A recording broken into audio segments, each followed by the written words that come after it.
कहानी है रामपुर गांव की, जहां के मर्द महिलाओं को हमेशा नीचा दिखाने की कोशिश में रहते। अरे अभी तक खाना नहीं आया, क्या मुझे एक और शादी करने की जरूरत है? नहीं जी नहीं, ऐसा मत करना, वरना मैं कहाँ जाऊंगी। खाना लेकर मैं अभी आई जी। गांव की पंचायत में भी फैसले हमेशा औरतों के खिलाफ ही रहते। मैं जो फैसला सुनाता हूँ वो भगवान की आज्ञा होती है। इस लड़के ने अपने मन से शादी करके अच्छा नहीं किया। लड़के को घर भेज दो और इसकी शादी इसकी जाति की किसी लड़के से करवा दो, लेकिन ये लड़की, इसे तो गांव के बाहर निकाल दो। नहीं नहीं जमींदार साहब, ये क्या बोल रहे हैं? ऐसा नहीं हो सकता। मेरी बेटी मासूम है, इसे अच्छे बुरे की समझ नहीं है। अरे कहाँ जाएगी ये बेचारी? कहाँ जाएगी? इतनी चिंता है तो पूरे परिवार का गांव निकाला कर देते हैं। बेचारे पूरे बसे बसाए परिवार को गांव छोड़ना पड़ता है। चाहे जो हो, अगर बेटियों को कंट्रोल नहीं कर सकते तो गांव में रहने का कोई मतलब नहीं है। यहाँ औरतों को दब कर रहना होगा। कोई भी अपने हिसाब से कुछ नहीं कर सकता, सब ईश्वर की मर्जी से ही होगा। तभी गांव का एक आदमी दौड़ा दौड़ा आता है। सरपंच साहब, जमींदार साहब, वो कालिया है ना, उसकी बेटी पढ़ने के लिए शहर जा रही है। अच्छा, ये कब हो गया? और कालिया की हिम्मत कैसे हो गई ऐसा करने की? लेकर आओ उसे और उसकी बेटी को। बस फिर क्या था, हाजिर हो जाते हैं कालिया और उसकी बेटी सरपंच के सामने।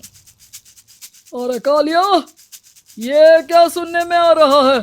बेटी को इंजीनियर बना रहा है तू? और ये बता, गांव में तो स्कूल नहीं है, फिर कहाँ से इतनी क्लास पास कर गई तेरी बेटी? राधा, जो कि कालिया की बेटी है, उसे लगता है कि सरपंच उसकी तारीफ कर रहे हैं। सरपंच जी, मैंने ऑनलाइन पढ़ाई की है, डिस्टेंस लर्निंग से। सभी में मैंने अच्छे नंबर पाए हैं, जिसे देखते हुए शहर की इंजीनियरिंग कॉलेज में मुझे स्कॉलरशिप मिली है। वाह जी वाह, क्या होती है ये? पहले तो ये बताओ, फिर आगे की बात करते हैं। पूरा गांव राधा की बात सुन रहा था और राधा बोलती जा रही थी। तो ऐसे मैं फ्री में एक अच्छी शिक्षा लेकर गांव में जो कुछ परेशानियां हैं, जैसे बिजली, पानी और इंटरनेट जैसी समस्याओं के लिए काम करूंगी। मैं गांव को शहर से जोड़ने के लिए पुल का निर्माण करवाने का प्रस्ताव रखूंगी। मुझे पूरी उम्मीद है कि जल्द ही हमारा गांव भी तरक्की की राह पर चल पड़ेगा। राधा की बात सुनकर सारे गांव वाले ताली बजाने लगते हैं। सरपंच को समझ नहीं आता कि वो क्या करे। चुप रह नादान लड़की, गांव के खिलाफ जाने के लिए तुझे गांव से बेदखल कर दिया जाएगा, वो भी पूरे परिवार के साथ। और हाँ, अगर ठीक से गांव में रहना चाहती है तो ये पढ़ाई लिखाई छोड़ दे। हम तेरे लिए गांव का कोई होनहार लड़का देखेंगे। तभी गांव का एक आदमी बोल पड़ता है। अरे नहीं नहीं सरपंच जी, राधा बिटिया जो बता रही है, अगर वैसा हो जाए तो हम लोगों को पैसा कमाने के लिए बाहर नहीं जाना पड़ेगा। हाँ जी, और ना ही कोसों दूर पानी के लिए भटकना पड़ेगा।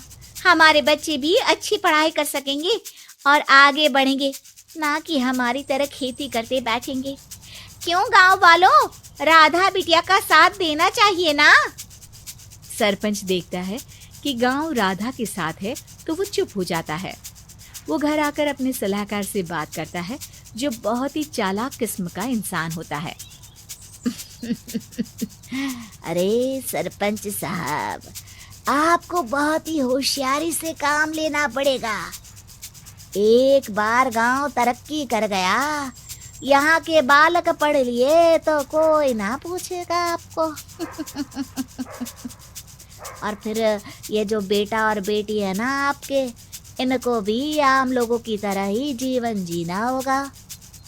हाँ, लेकिन करे तो क्या करे? वो ना आप मुझ पर छोड़ दीजिए, बस मैं जैसा बोलूं करते जाइए। अगले रोज सुबह जब गांव वाले सोकर उठते हैं तो राधा के घर के बाहर और साथ ही वो लोग जिन्होंने राधा का सपोर्ट किया था, उनके घर के आगे लाल रंग से कल आऊंगी लिखा होता है। कल आऊंगी, यह क्या होता है? अरे यह तो खून से लिखा है, लगता है कोई भूत प्रेत या चुड़ैल का साया है। चलो सरपंच जी के पास चलते हैं। सभी सरपंच के पास जाकर उसे सारी बात बताते हैं। अरे ये तो बड़ी मुश्किल की बात है। चलो मैं एक बाबा को जानता हूँ, उन्हें बुला लेता हूँ। सरपंच बाबा को लेकर गांव के घर के बाहर जाता है। ओहो, तो ये वो चुड़ैल है जो उन लोगों को निशाना बनाते हैं जो गांव को बदलने का सपना देखते हैं। वो गांव को ऐसे ही संपन्न देखना चाहती है। वो नहीं चाहती कि कोई बाहरी यहाँ का कायाकल्प करे। क्या तुम लोगों में से किसी ने गांव को बदलने की सोच रखी है? तभी राधा की माँ रोते रोते आती है। मेरी राधा घर से गायब हो गई है। अरे कोई तो बचाओ, मेरी बच्ची कहाँ गई?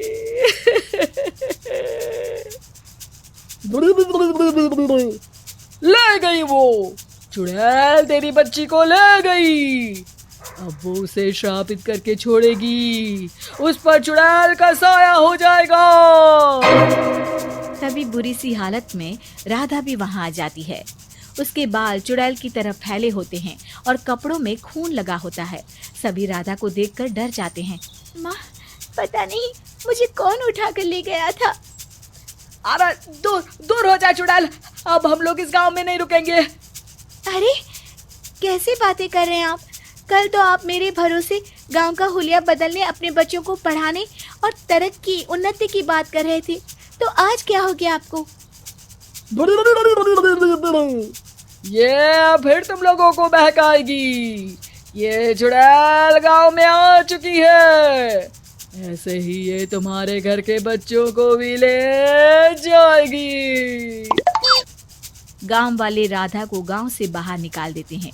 उसके माँ बाप रोते रहते हैं, लेकिन गांव वाले नहीं मानते।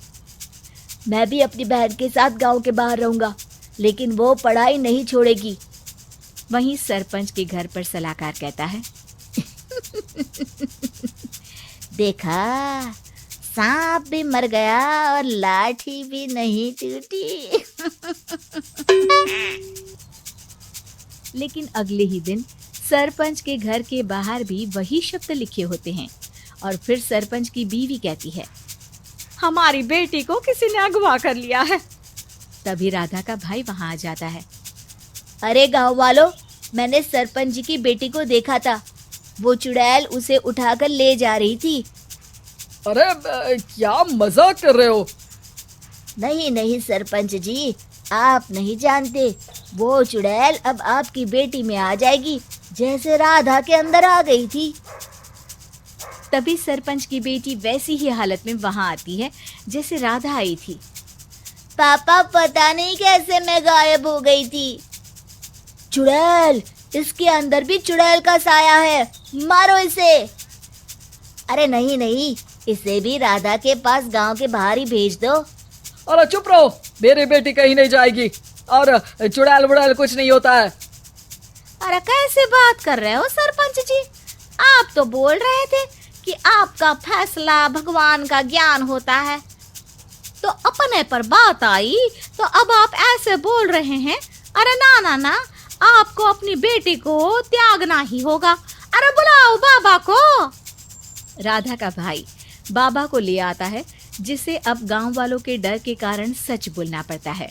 मैं कोई बाबा नहीं हूँ, मैं तो मोची था। ये सलाहकार महोदय ने मुझे कहा था एक्टिंग करने को। अब वो मुझे पैसे देने वाले हैं। अब मुझे माफ कर दो। गलती हो गई, मुझे माफ कर दो। तभी वहां राधा आ जाती है। देखा सरपंच जी, जब गांव के बच्चे साक्षर होंगे तो आप जैसे लोगों की चालाकी नहीं चलेगी। उम्मीद है कि आपको हमारी ये कहानी पसंद आई होगी। कृपया हमारे चैनल को सब्सक्राइब करें और सभी अपडेट्स के लिए बेल आइकन जरूर क्लिक करें। और हाँ, वीडियो लाइक और शेयर करना मत भूलिएगा। Bye bye.